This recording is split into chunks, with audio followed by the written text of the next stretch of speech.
The MRI, the magnetic resonance imaging. Physics Red 3, John Neves.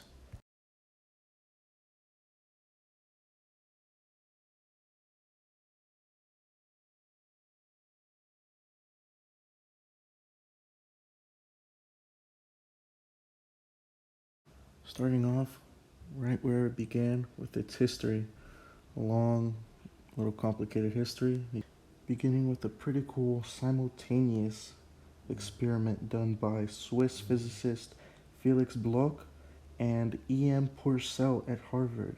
Swiss physicist Felix Bloch was not working with E.M. Purcell, but they were doing the same experiment at the same time. Interesting. In fact, they both won the 1952 Nobel Peace Prize for Physics for their papers on the NMR, the nuclear magnetic resonance, which is like the building block of the MRI, which produced 2D images just as today's MRI, as discovered by Mansfield's and Lauterber's experiments in 1976.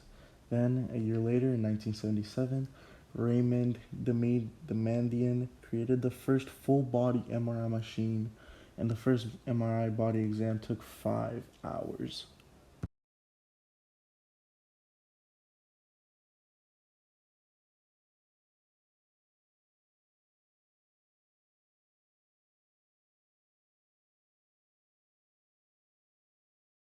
Its uses. The MRI can be used for countless things, including diagnosing conditions like examining joint areas and other areas in the body and discovering and detecting and diagnosing things that may be wrong with it and getting a better understanding to do whatever is needed to get back to health, which can range from a simple bruise or sprain to serious conditions like detecting tumors, cancerous tumors, and stuff.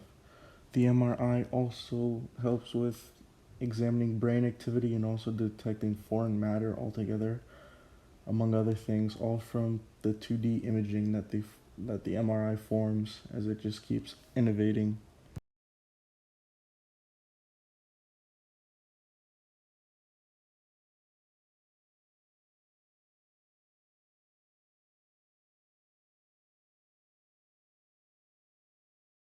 Efficiency. Efficiency wise, it is spot on. There are not really any mistakes when it comes to the MRI scanning and imaging.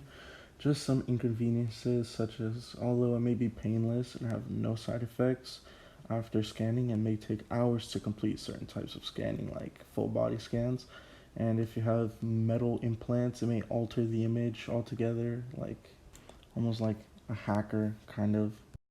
Also, for people with like claustrophobia, the experience will be unpleasant as they do the MRI scan, as it will be a tight space to go through.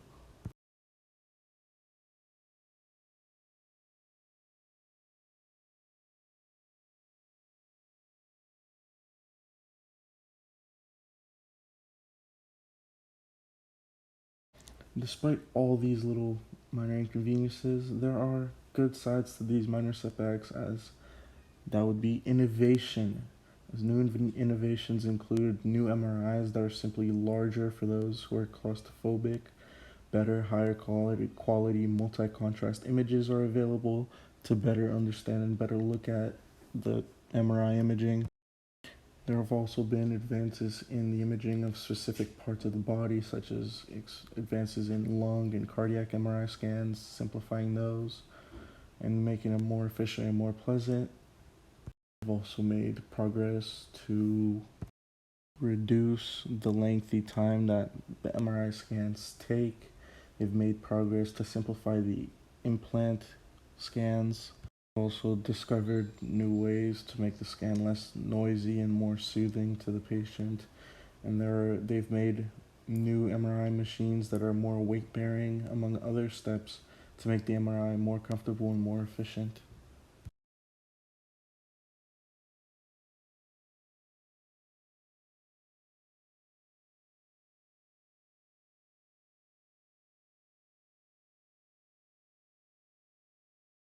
Now to some interesting facts about the MRI. Um, Tesla played a key role in the backbone of the MRI, as he was the first to discover the rotating magnetic field, which is what the MRI uses to produce the imaging. Years later, to celebrate him, scientists made the unit Tesla to measure the strength of a magnetic field. Another interesting fact is how close this MRI is to a CT or simple X-ray, but the huge difference is the fact that there is no radiation risk that comes with doing an MRI scan, as there is towards CT and X-rays. And lastly, the images that the doctors and scientists receive from MRI scans aren't photographs, but they are instead more like a map of radio waves and signals that transmit, and the magnetic field detects those, and those signals are emitted by each cell, and they form the 2D image. Thank you.